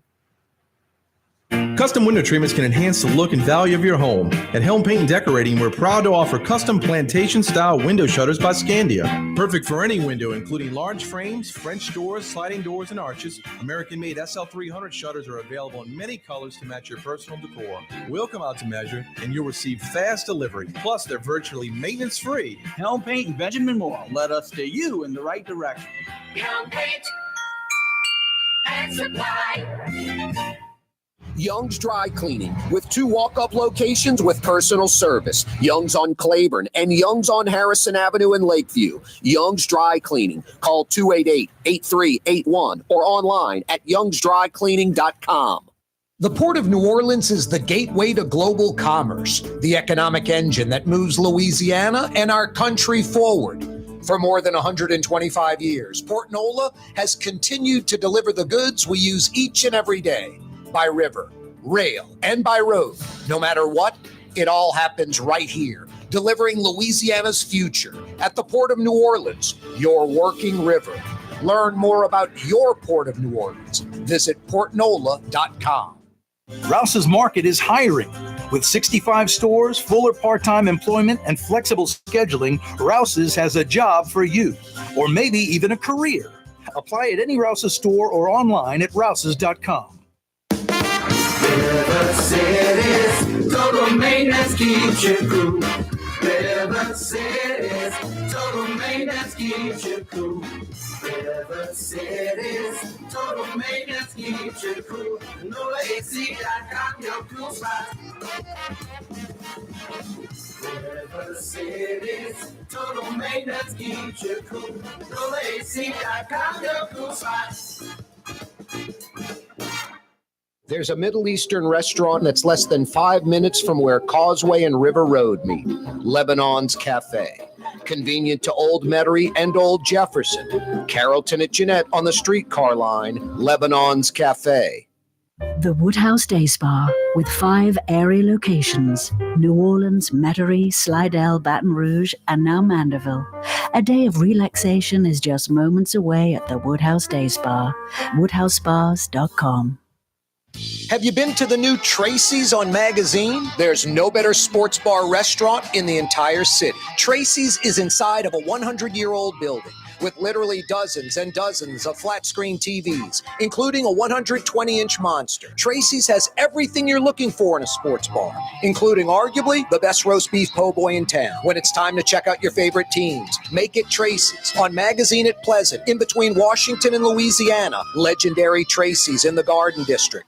Dave Miet Insurance Agency. Auto, home, flood, business. 504-556-0809. Dave Miet, insagency.com. Dave Miet Insurance Agency. Auto, home, flood, business. 504-556-0809. Dave Miet, insagency.com. In New Orleans, we don't eat to live. We live to eat. More is better. Scott Craig of Katie's. That is our slogan. More is better at Katie's. It means more of everything. Not just more food, more smiles, more friendship, more love, more. when you do something, you have to do it right. You know, it's all about more, and it's all more of the good things. Get more at Katie's Restaurant in Mid-City. Ladies and gentlemen, in this Lamarck Automotive Complex is something called Quick Lane. Tires, wheel alignments, struts, servicing your transmission. We do in all makes and models. It doesn't have to have been purchased from us. It's for you. It handles your lifestyle with your budget in mind. And we want to get you in and out as quick as possible. Quick Lane, you got to come see it. You're going to love the experience. Right there at Williams Boulevard in Kenner. Yeah, you right, Crescent City and beyond. Corey Johnson with you. Hey, you beelining across the causeway on a Tuesday? Why don't you fire in a to-go order at Trey Yen? Trey Yen, you know where, in Mandeville, at the foot of the causeway. Curbside delivery. They literally walk the order right out to your car. Or better yet, you North Shore folks, dine in tonight at Trey Yen. You South Shore folks, 25 short minutes from Lakeside Shopping Center to Chinese food heaven. Did I say Chinese food? It's not Chinese food. It's Chinese cuisine. It's Trey Yen in Mandeville for over 45 years. So good. Trey Yen in Mandeville. Let's head to the best bank. He's a Louisiana state senator. Pat Connick joins us live on the program once again. How you doing, Pat? Doing great, Corey. How are you? Doing very, very well. You know, a lot of politicians, Pat, their legacy is non-existent, a blank resume. I mean, you've got a lot of things, but one of them is the tolls on the Crescent City connection. Without Pat Connick, one could argue there would still be tolls on the Crescent City connection to this day. When did those go away? That was like a decade ago, right? 2013. Unbelievable. You and the attorney Pat Han and Mike Teachworth, you three guys, you got those tolls removed off the bridge. That was fun, and you played a part in that on the radio and exposing the truth and all the waste. So, and hats off to you also, and a lot of other people in the media who did the right thing and we exposed not corruption, I wouldn't say, but a lot of wasteful spending. I mean, we corrected it. Yep. And, a lot of the politicians were saying the bridge was going to go into disrepair and fall in the river. Instead, we got for the bridge, but look at them today. Yeah. So. $20 million in lights. Looks great. And no tolls. Hey, Pat, I was kind of blown away. This report from the Illuminator. The Louisiana Shrimp and Petroleum Festival, vendors using imported shrimp. That had to floor you as well. Like I said in the article, it's shocking, but it's not shocking. I'm an attorney and I represent some shrimpers in Lafitte. I'm good friends with Dean Blanchard in Grand Isle. He's a buys local shrimp. And they are hurting, man. They go out, catch these beautiful jumbo shrimp, and they get to the dock, and it's 90 cents a pound. And after they pay their gas, their ice, and their deckhands, they make it nothing. So why go out and spend this money, catch these beautiful shrimp, and they can't get a good price from them? And the reason is these imports. These imports are so cheap. It's an inferior product. And it was shocking to see that at the Louisiana Shrimp and Petroleum Festival, they did a blind test. Some guy came in and bought some shrimp and tested them and found out 4 out of the 5 booths that he got them from was imported shrimp being marketed as Louisiana shrimp. And that's some problems there. No, I remember the head of the Louisiana Seafood Board, his son was bringing in shrimp from Mexico and labeling Louisiana shrimp. It's mind blowing. You mentioned the imports.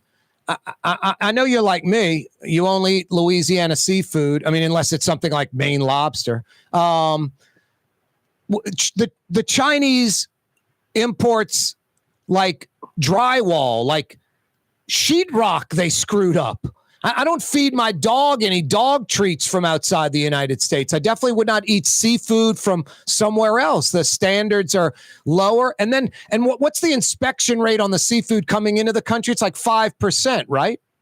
Right. It's not great. We passed a law in this past session that if you're going to market shrimp to sell to the public, it's got to be clearly labeled where is it from. And right now it's not. If you go to Winn-Dixie or wherever, and you want to buy crawfish to have Le Bon Temps Roulé labels with the Louisiana stamp on it, you flip around and then make a product of China. Yep. And it's deceptive, and it's used in our culture, our heritage, our Gulf, Louisiana, branding to market an inferior product to make money by lying. And that's what we're trying to expose. And I'll continue to fight in Baton Rouge to if the law passed doesn't make a difference, we'll add some penalties to it and start hitting people. Yeah, I think you need to add penalties to it. I remember when the Chinese crawfish first arrived decades ago, they were in a package with Chinese writing. You knew they were from China. Now, like you said, Bon Temps Roulé or Bernard's, like it comes from Cajun country or something, and they're putting the Louisiana thing on it. Not authentic Cajun, but just implying that it's a Louisiana product, and you flip it over and in very small writing it says made in China. My suggestion was any seafood like that, where it comes from the state or foreign country, the font size needs to be the same size as the largest font on the label, like Bernard's or Bon Temps Roulé. And on the front, there's a sticker that says made in China, made in Taiwan. But even that, Pat, I still think people are going to buy the cheaper product. It's sort of human nature. I'm not. You're not. But that's their choice. But they have to knowingly do that. If they want to not pay the price and buy some shrimp from Indonesia or from India, let them do it. But don't pretend that this shrimp is from Louisiana waters when it's not. That's where the rub is. If it's the deception needs to stop. And I think the law has been written to stop that deception. The Commerce Clause of Louisiana of the United States does not allow us to stop imported shrimp to come in. But what we can do as a government is prevent them from using our heritage again to promote something that's not from here. Yeah, I'm not a big fan of tariffs because it's usually just passed on to the consumer.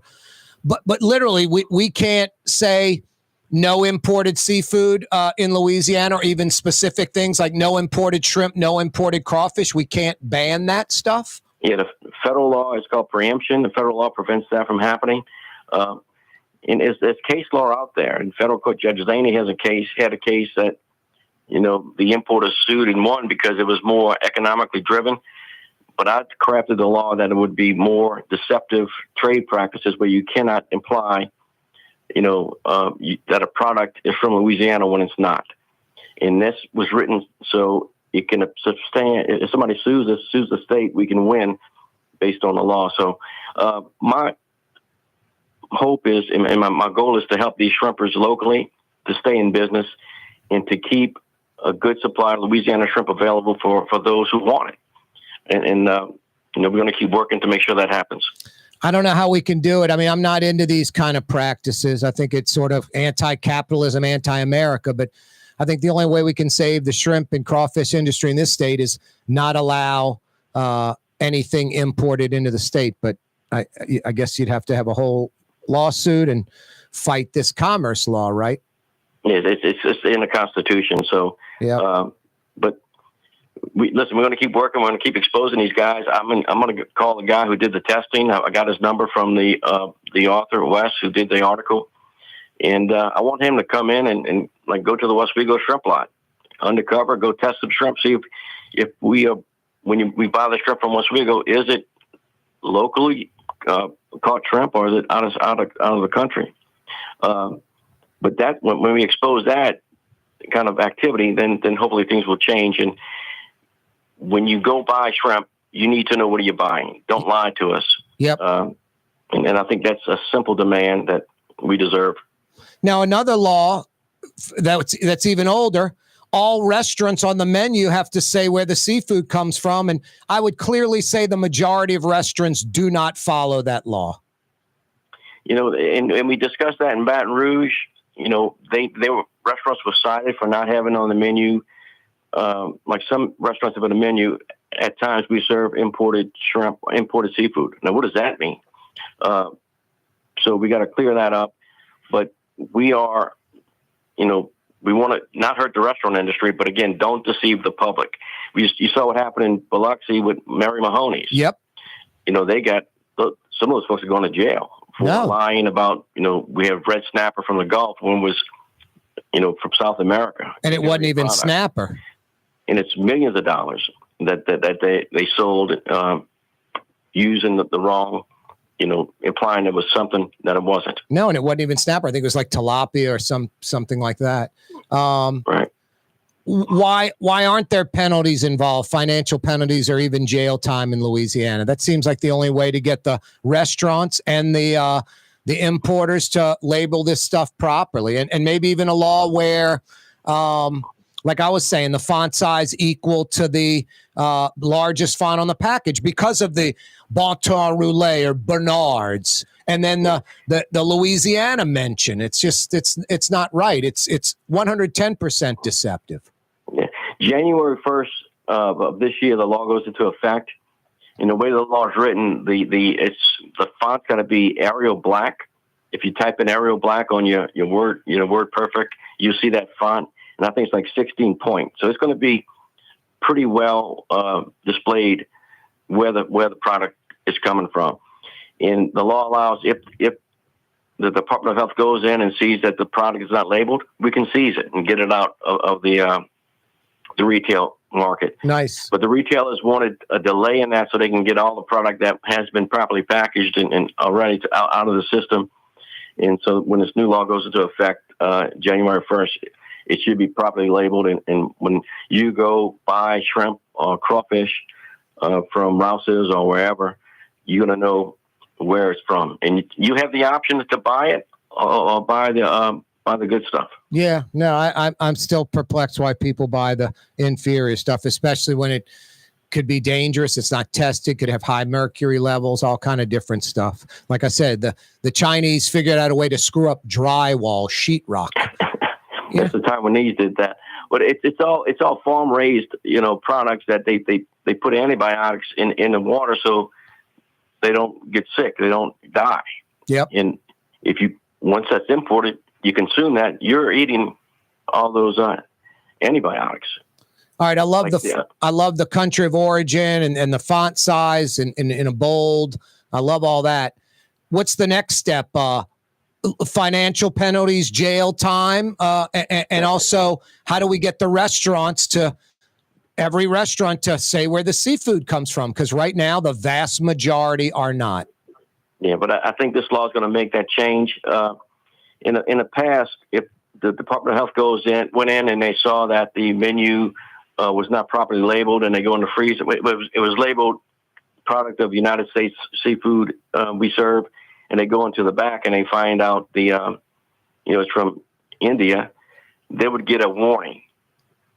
Now they're going to get a critical violation, which is going to be a mark against them. It's going to mean something, and it won't go away. But in the past, the Department of Health would just say, "Hey, you got to fix this. No harm, no foul," kind of thing. But now it's going to be, it's just a foul. You're going to get harmed. So, and it's going to be published, on the Department of Health website. Hey, Pat, slightly different topic, but similar.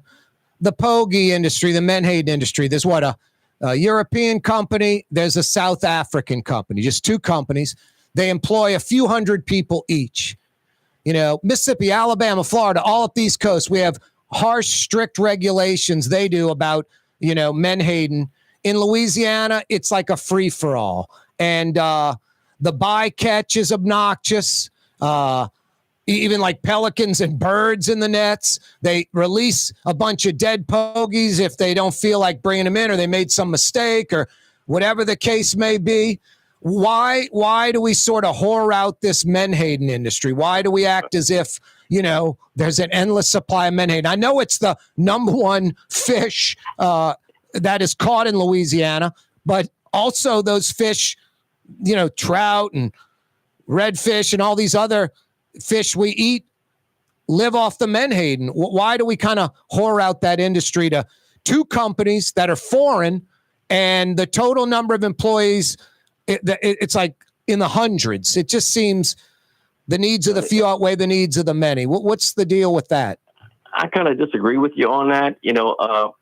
the Menhaden plant is in my district in Empire, Louisiana. I was there yesterday, not at the plant, but in Empire.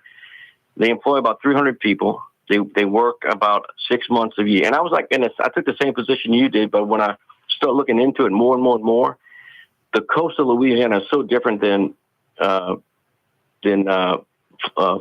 Mississippi and Texas because of the marsh.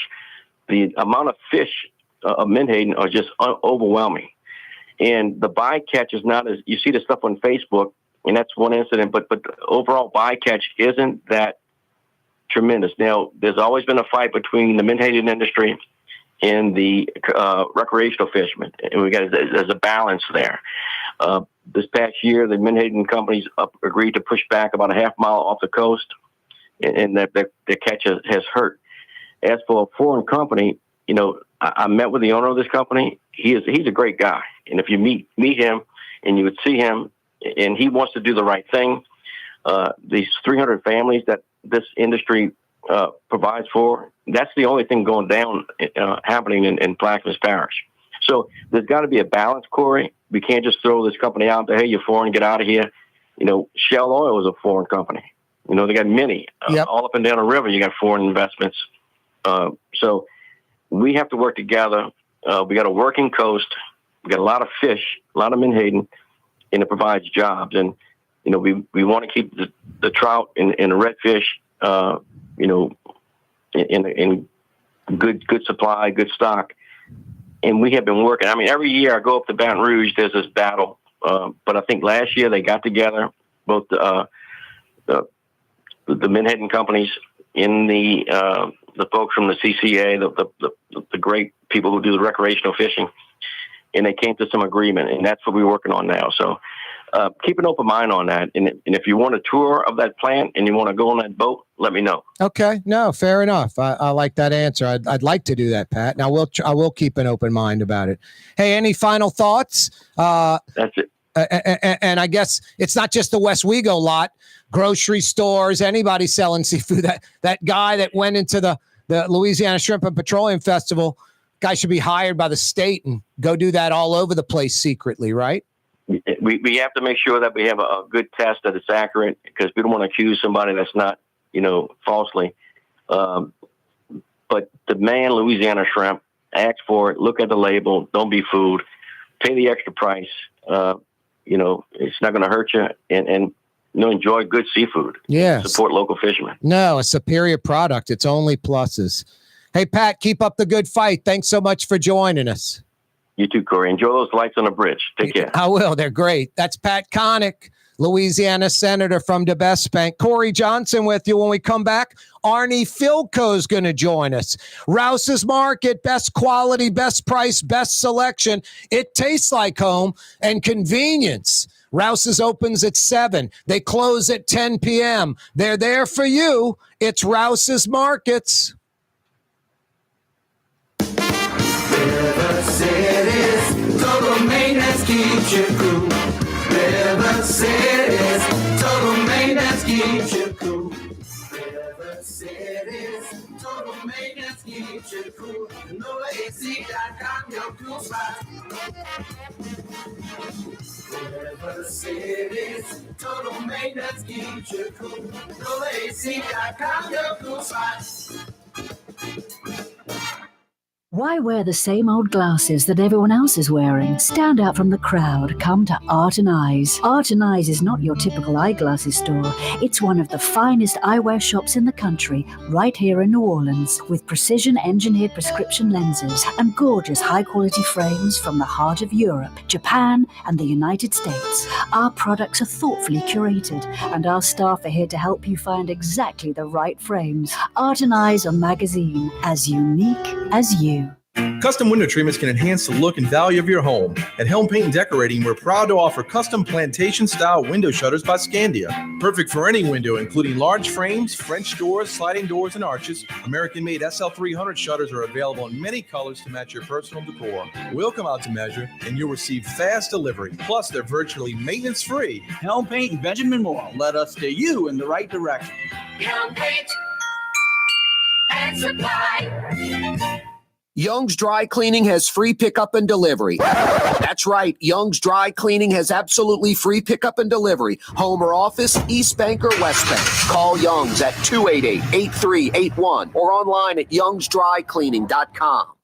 Rouse's Markets means convenience.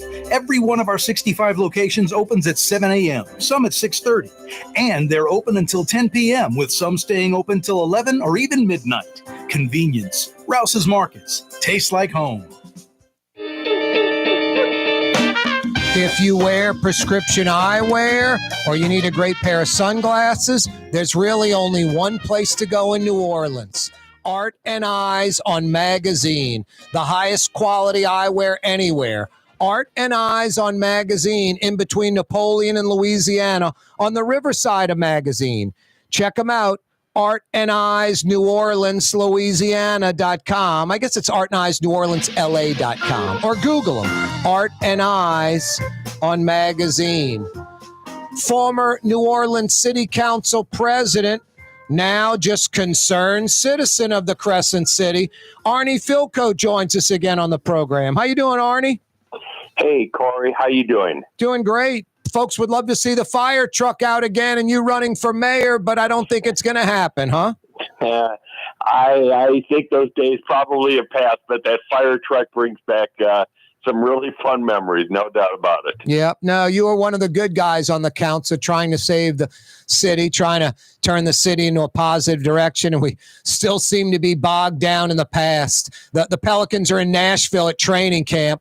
And I was talking to some buddies of mine, and they're like, cranes in the air everywhere, Monday night lines to get into music clubs, lines to get into restaurants, booming economy, building a new football stadium right next to the old one, which isn't that old, and a very clean city. Basically what New Orleans should be. It's terrible that we're still bogged down in the muck, huh? Well, it is terrible. And look, let's hope a year from now when we have new elections, we're going to have a new mayor. We're going to have, obviously, council elections. I mean, we have so much going for it as a city and so much potential. And it's time that we stop talking. It's time that we corral that opportunity and make this the great city that I think you and I both believe it can be going into the future. So I'm excited. I'm a New Orleanian. I'm not going anywhere. And, we just got to make sure that our leaders that are in office, have a great vision and can execute on it. Hey, Arnie, speaking of terrible, Iran launching missiles into Israel. Before, they were just sort of hiding behind these proxy groups. It could be, Hamas, Hezbollah, the other Hezbollah in northern Iraq, the Houthi rebels in Yemen, in northern Africa. Now it's Iran themselves firing a lot of missiles into Israel. Yeah, it's been a very difficult day, Corey. From the time that I woke up this morning and saw the news, and intelligence was suggesting that Iran was about to send ballistic missiles, and they ended up sending 180 ballistic missiles attacking Israel, all parts of Israel.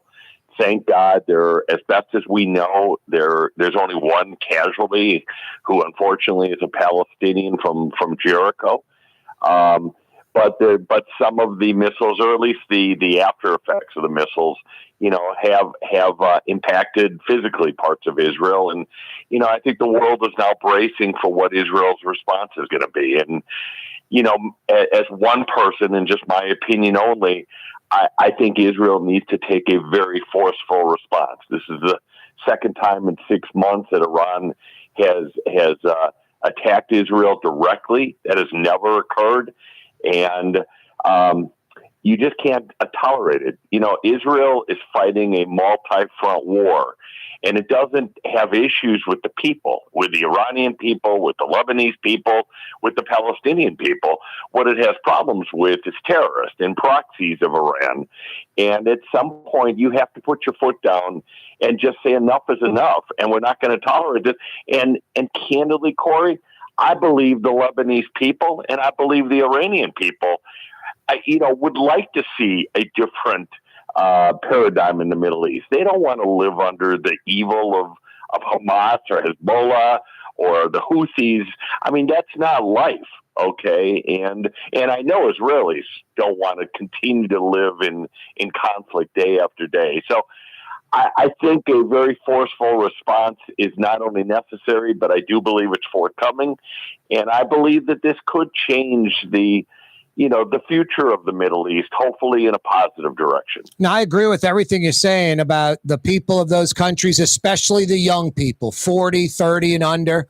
They don't want to live under these repressive regimes. I think that's been pretty much documented.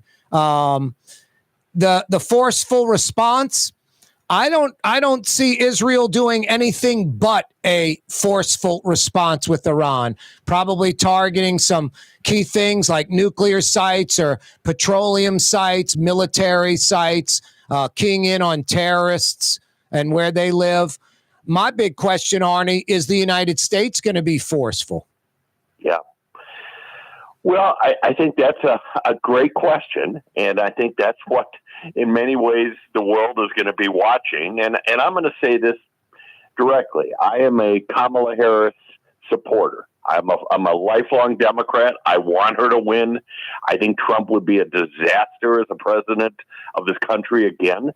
But I think the next 48 hours in many ways is going to determine this election, because if the Biden-Harris team does not 100% support Israel on what it is that might happen here, the rest of the world will be seeing that split very directly. And I believe that that's going to cost her an election. So I am hoping, I think President Biden has been a great friend of Israel, despite, efforts, that may be a little bit more along the peace front. I think Joe Biden has been a great friend of Israel. I think Kamala Harris will be a great friend of Israel. But now the talk is over, and now we're going to see it in action in the next few days here. And so I think we'll be watching, and I don't know the answer yet. I think there will be support, depending upon what the response is. But Corey, here's the thing, and you're 100% right. The young people of these countries want a different life, okay? They have been living under Iranian Ayatollah rule for 4 decades. It's not where young people are, okay? They want to have a chance to have economic success. They want to have the chance to dress the way they want and to act the way they want. And these autocratic regimes, whether it be Iran, whether it be the terrorist, whether it be Russia, and I'm going to put that in the mix because they're right in the middle of this mess in both Israel and Ukraine. At some point, the United States has to reclaim that it is the strongest power in the world. Don't mess with us. And I think you've seen Israel over the last week demonstrate that very clearly. Nobody in the Middle East should be messing with Israel right now because they have superior technology and superior firepower. So, look, you can't.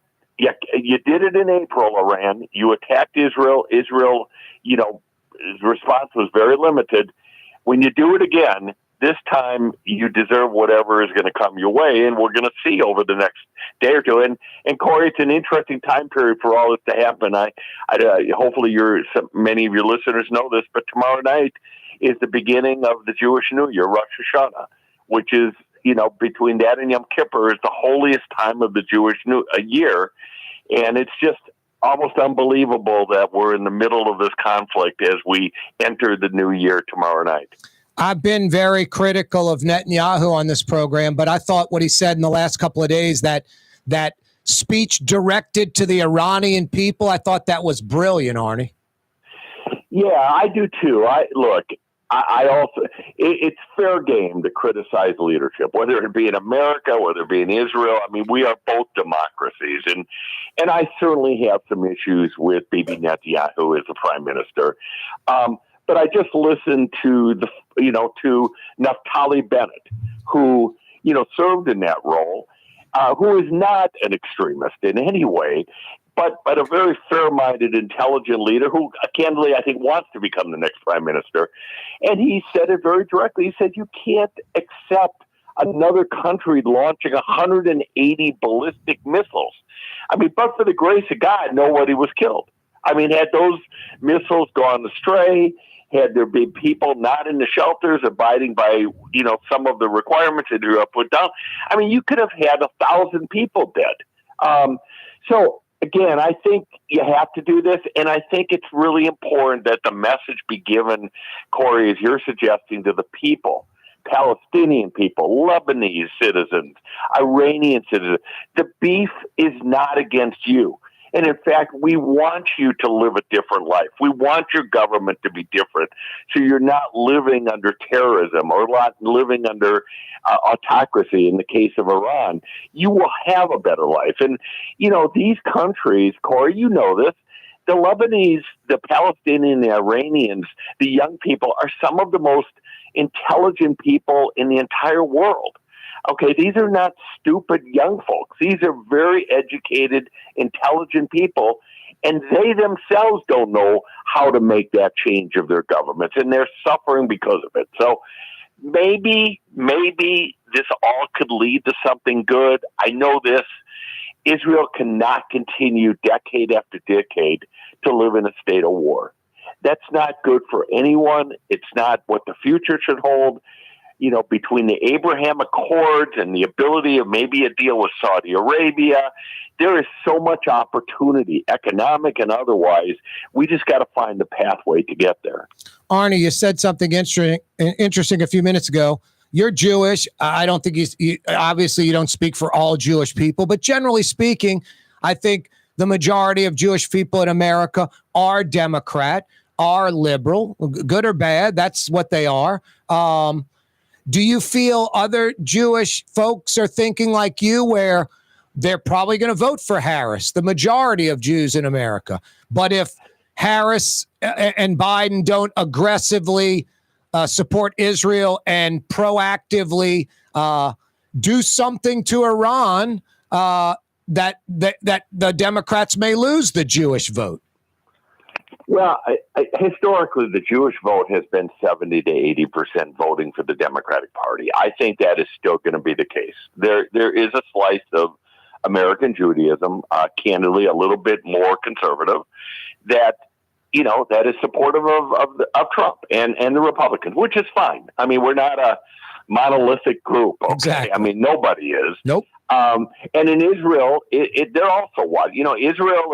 Israeli and American Jews are not the same. Israeli Jews, when you talk to them, are much more conservative, and they don't necessarily see the two-state solution because they've been forced to live in strife and conflict for decades. So I understand them when they say there may not ever be peace. They're worried about the security. American Jews are a little bit more idealistic. I'm an idealist. And my answer is, what's the option? You either can live in a state of war forever, or we could figure out some pathway for coexistence of Israelis and Palestinians. And I do think that pathway exists. But Corey, as I said, I think the next 48 to 72 hours is really important. I give credit to President Biden, Vice President Harris. I believe they have been very supportive of Israel and very supportive of the Jewish community in general. But this is not the time to divide in any way with what Israel might do. American troops don't need to be on the ground anywhere. Israel doesn't want that. Ukraine doesn't want that. But the United States needs to be the supporter of those countries. And if they can do that, I think politically, Harris is going to benefit by this. And I think she will be our next president. At least I'm hoping she will be our next president. Arnie Fielkow is with us. We're discussing the Iran attack on Israel. You mentioned superior firepower, military. I don't understand why anyone messes with Israel. Israel's like 10-0 when someone does. Boy, the Iron Dome, the defense system they have, coupled with their Air Force and some U.S. assistance, all those missiles fired, hundreds of them, like you said, just one death, a Palestinian, not very effective. Now, Iranian TV, because it's, controlled, they're claiming a lot of missiles made it through and caused a lot of damage. Yeah, well, that's simply PR. They're just trying to save face with their own people right now and with the rest of the Arab world. The reality is, yes, there may be a little bit of property damage in Israel from what occurred this morning, but the fact that you had one person, die with 180 ballistic missiles fired is a win for Israel. And as I think it was Jake Sullivan said it today, I mean, Iran's efforts both last April and today have been, quote, ineffective, and that's a great term. Israel has shown the last 2 weeks it still maintains superiority militarily in the Middle East. And it was important for them to do that because I think people were losing a little confidence in whether Israel really could protect itself against some of these enemies. And I will tell you the other thing. From all reports, at least, Jordan, the country of Jordan, once again, shot down missiles. And I think that's a statement of future possibilities here. That coalition of Sunni countries in the Middle East, Jordan, Egypt, Saudi Arabia, Morocco, they have no love for Iran. They know the evil of Iran, and they know that Iran would love to topple their own government. So when you have that Sunni coalition together with America, together with Israel, the opportunities down the road are still there. And, but we have to get past this crisis. Israel cannot have sworn enemies who want to destroy it. You can't have them on your northern border with Hezbollah, on your western border with Gaza, or the Houthis or Iraq. I mean, you have to destroy these enemies. These are terrorist groups. And for all the students that might be listening to your show, all my liberal friends, my Democratic friends, please understand Hamas and Hezbollah, when you raise their flag, when you chant from the river to the sea, you're not supporting some benevolent, wonderful group. You're supporting murderers and terrorists. And that's not where America is, at least the vast majority of America. Arnie, in your opinion, what's next? I guess hopeful that there is something done proactive and on the offensive by Israel and the United States? Well, I think they're definitely talking. I'm sure Israel probably would like to be more aggressive, and the U.S. would probably behind closed doors like to try to, maybe be a little less forceful. I don't know what's going to happen. I know what should happen, which is, I believe, a very forceful response, but we'll have to see. And from a timing standpoint, it also is a little tricky. I was just having this debate with a family member, whether or not Israel, goes in quickly, meaning like tonight or tomorrow, or whether it at least waits until the end of the Jewish holidays of Rosh Hashanah. I don't know the answer. What I do know is that Iran cannot be allowed to do what it did today. There has to be a penalty paid for that. And the best way to get to peace and the best way to get to diplomacy is for a forceful action to take place. And one more thing, Corey, in the midst of all of this, one thing that's being lost, and maybe this could be leveraged into Israel's response, is you have 100+ hostages, of which 6 are Americans, still sitting in tunnels in Gaza. And it is just unbelievable after 1 year that those folks are still there and that we can't get them out. And let's pray and hope that if nothing else, those hostages sooner than later return to their families and are still alive and healthy enough to enjoy the new year that's about to come upon us. Yeah, a year later, still 100+ hostages. Just absolutely not believable. Arnie Fielkow, a pleasure having you on the program. Thanks so much for the insight and opinions. Thanks, Corey. I really appreciate it. And let's do it again. It's a discussion that's complex and has a lot of history, and maybe we can take a whole hour at some point and really dig deep into the entire Middle East. No, I'd love to do that. I think a lot of folks, myself included, could use more education on this topic for sure. You be well, Corey. You take care of yourself. You too. Thanks. That's Arnie Fielkow joining us on the program. 5 o'clock power hour winding down on a Tuesday. Hey, New Orleans, thanks for checking us out each and every day on the radio, on television, 2 hours on YouTube. The Neutral Ground with Corey Johnson on YouTube.